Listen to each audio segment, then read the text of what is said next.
Hi everyone, welcome to this week's episode of HRTV Small Talk. I'm Sabrina. Hi, I'm Xieli, and this week has been a really exciting week for us. We hosted our first HR Insights of the year, Working Beyond Borders, where HR professionals gathered to to listen to speakers talk about the latest trends in the HR industry and as well as any innovative solutions for the workforce. Yep, and Xieli actually hosted the event. So what was the feel, or how do you think the HR professionals who attended it? Interestingly, I met someone yesterday who attended one of our events as well, and she said that the topics that was featured was actually quite interesting. About social media and social media recruitment and how to engage employees. I mean, with the new learning programs, social collaboration learning might be a thing to go. Okay, yeah, I mean, I met some people as well at the event. They were saying that they took away a bit of new information that they can apply to the office, so that's always good. So let's start with our first story, which is about most workaholic countries in the world. And I'm not sure if you're going to be surprised when you hear this, but Singapore does not even make the top 10. Wow, I mean, Singaporeans are always complaining about it, like the long hours they are putting in, but the figures showed that Japan still has the most workaholic. Not alcoholic, probably the same. Yes, the most workaholic employees. They clock about 1,714 hours a year. That's pretty impressive. The countries that made the top 5, aside from Japan, of course, were Australia, South Africa, South Korea, and also the US. So I mean, Singaporeans may be hardworking, but we're nowhere close to workaholics. Yeah, I'm quite surprised that I didn't expect Australia and South Africa to be up there. Yeah, so to our next story, right, it seems that half of the world's employees are happy in their jobs. Close to 70% do not intend to switch jobs at all, though. Yeah, so that's pretty interesting. And when they were asked to identify what was causing this dissatisfaction, they actually said it was the lack of pay. No surprises there.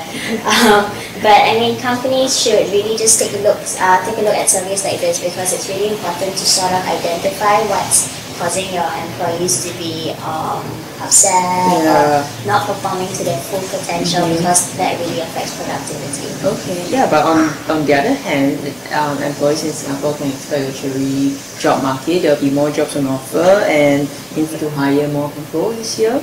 In fact, over the next 3 months. Yeah, so good news for Singaporeans. And also Tuesday was International Women's Day.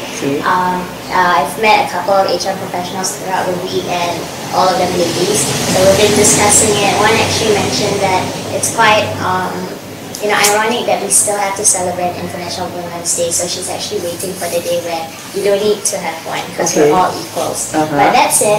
We also had an article online where we highlighted, the challenges that working women face. Because aside from the challenges at work, you also have to manage the house and the family. But it turns out that companies who recognize that there are things they can do, like flexible working hours and all that, can really help women be more productive and more satisfied even with their work. So that's really interesting. And I guess because it's like how we have 2 surveys in the past week that talks about how the number of female representation in the boardroom is still in the low side. So I think maybe this will help women to move up to the senior executive level faster as well.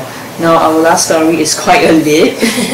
More young Japanese workers are taking their own lives after finding it hard to find jobs. So last year there were more than 31,000 people who committed suicide, and this is the 13th year in a row that suicide numbers in Japan have been above the 30,000 mark. Yeah, it's quite unfortunate that this is happening.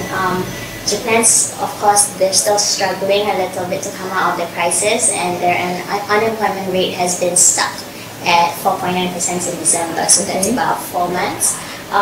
But employers should really just again look out not only for the employees' physical health but also mental health, because you don't want anyone jumping off the office building.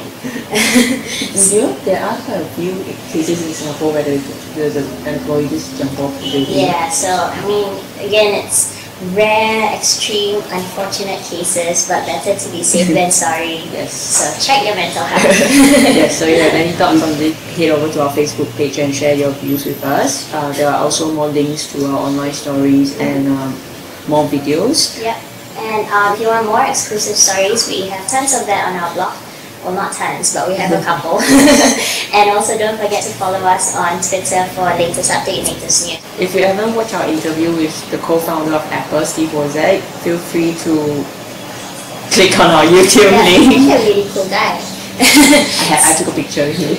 Yeah, so just head on over, and we have, I think, more of that coming up in later weeks, interviews with Steve, so look out for that. I think that's about all the time we have this week. We'll catch you next time. Yes, thanks for watching. Bye bye.